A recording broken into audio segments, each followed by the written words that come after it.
Hey, good morning. It's Bill Ray. I'm going to show you a real quick thing. This is like a 1-minute drum lesson. Flams, double strokes, and Swiss Army Triplets. Not necessarily in that order, but they're all kind of one and the same. Double strokes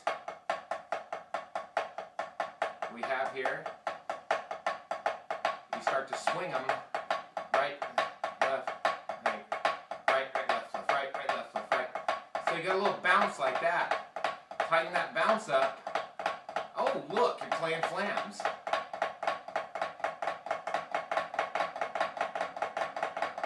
And come back out to double strokes like that. Now watch this. Swiss Army Triplets. Just kind of overlap it, kind of squish it a little. Pretty cool, huh?